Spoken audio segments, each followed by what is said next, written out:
Buenas tardes para todos, mi nombre es Mónica Alejandra Cifuentes Flores, mis compañeros son Kelly Joana Rodríguez, Juliet Jaramillo y Luis Carrillo. El día de hoy nosotros queremos hablar un poco sobre las escuelas de la psicología. Iniciamos con el estructuralismo. El estructuralismo fue un movimiento creado en el año de 1867 hacia el año 1927 con su principal exponente, que fue el señor Edward Titchener. Nosotros, ¿qué podemos decir de este movimiento? Generalmente el investigador se centraba en las experiencias del consciente y de la conciencia. Él nos hablaba de tres componentes principales mentales que nosotros podemos manejar y con los cuales podemos informarnos, y de esta manera la conciencia ayudará a procesar este tipo de información para luego nosotros transmitirla fisiológicamente. Entonces él nos hablaba de las imágenes, de las emociones y de las sensaciones. ¿En qué consistía? En que nosotros a través de las imágenes podemos tener suficiente información como para irla procesando y creando a sí mismo las emociones. Entonces, de alguna manera nosotros, cuando vemos alguna imagen que nos produce tristeza, sabemos que estamos tristes porque generalmente lloramos o se nos baja el ánimo. Entonces, él lo que hacía era mirar diferentes tipos de investigaciones mediante la introspección, que consistía en tener dentro de un laboratorio alguna persona con un tipo de actividad que él quisiera como dar como el conocimiento, tener conocimiento. También hablamos del funcionalismo, que fue creado en el año de 1842 al 1910 por el señor William James, donde él también tenía como objeto principal de estudio los principios de las experiencias mentales que se podían estudiar e investigar en personas en las cuales se tenían en cuenta las condiciones personales y las condiciones sociales en las que ellos se desenvolvían. Hablamos también que durante este proceso del funcionalismo se creó una obra importante como fue llamada Los Principios de la Psicología, y también tenía una definición psicológica como la ciencia de la vida mental. Tenía su metodología de estudio a través de introspección y de comparación. Introspección, donde se hacía un estudio metódico de información a personas con las cuales él podía realizar sus experimentos, y en animales salvajes, que a nivel de comparativo podría él obtener mejores resultados. Su principal característica fue tener un auge muy importante en la psicología americana Entre las escuelas de la psicología encontramos la psicología de la Gestalt. Fue creada a mediados del siglo XX y entre sus principales exponentes encontramos a Max Wertheimer, Wolfgang Kohler y Kurt Köhler. Max fue conocido por su investigación sobre la percepción del movimiento aparente, mientras que Wolfgang se enfocó en realizar estudios en chimpancés, y Kurt, por su parte, hizo importantes investigaciones sobre la percepción del color y la forma. Entre sus principios teóricos encontramos que se basa en la idea de que la percepción es una actividad activa y constructiva del cerebro, y que nuestra mente organiza los estímulos sensoriales en patrones significativos, y estos nos permiten comprender el mundo que nos rodea. También entre los principios teóricos de la Gestalt encontramos la ley de la proximidad, la ley del cierre, la ley de la civilidad.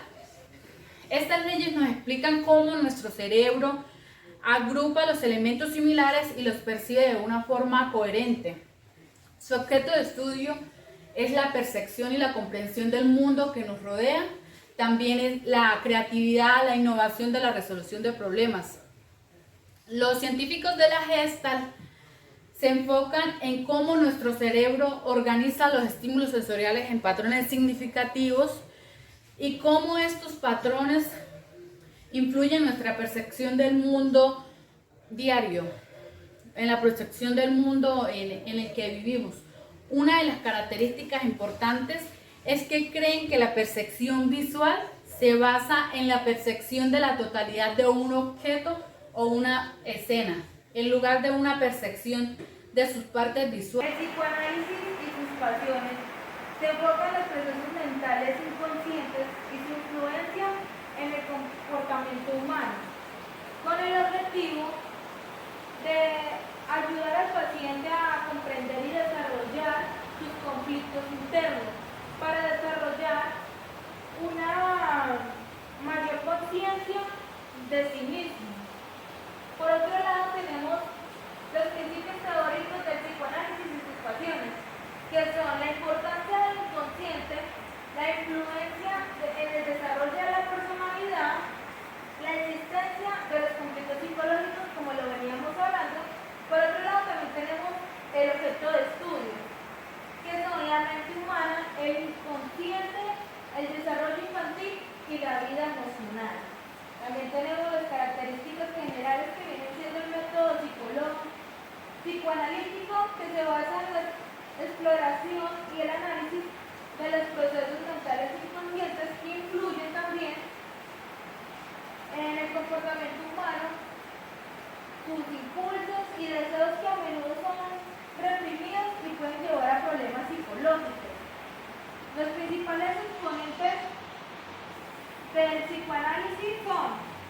Sigmund Freud, Carl Jung, Melanie Klein y Anna Freud. Por otro lado tenemos el conductismo. El conductismo, representado por Watson, dice que es una características definitorias como el énfasis en el ambiente, como primer conductismo que sostiene el comportamiento por el ambiente en el que se desarrolla como tal. También tenemos por otro lado enfoque en el comportamiento observable, que es otro conductismo que se enfoca en el comportamiento en el lugar de los procesos mentales internos. Tenemos también el rechazo de los procesos mentales, que rechaza la idea de los procesos mentales, los pensamientos y los sentimientos. También tenemos la importancia del condicionamiento, que se usa como mecanismo para moldear el comportamiento del ser humano.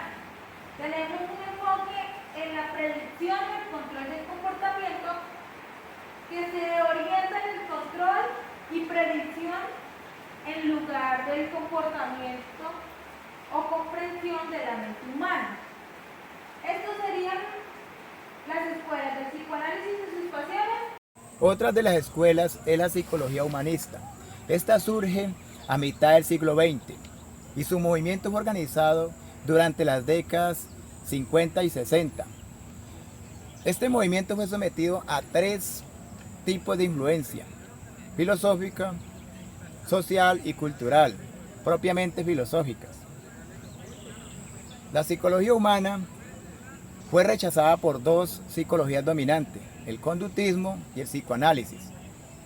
La psicología humana se presenta como una tercera fuerza, según lo expone Abraham Maslow, con una gran variedad que es más apropiado de hablar de un movimiento que de una escuela, donde se refleja una actitud sobre el ser humano y el conocimiento para lograr el desarrollo de todas sus posibilidades y se autorrealice y actúe conforme a su vocación y a sus deseos, para comprenderse a sí mismo, dando mucha importancia a la subjetividad, mientras que otras escuelas buscan leyes generales para descubrir el comportamiento humano. Uno de los actores más conocidos en el movimiento humanista es Carl Rogers, con su método terapéutico, que es la terapia que se centra en el cliente o la terapia no directiva. Según la hipótesis central, es que cada individuo posee medios de comprensión y el cambio de concepto para sí mismo y de los demás, para resolver problemas con una disposición abierta en la salud mental. Hemos llegado al final de la presentación de las escuelas psicológicas. Gracias por su atención. Hasta luego.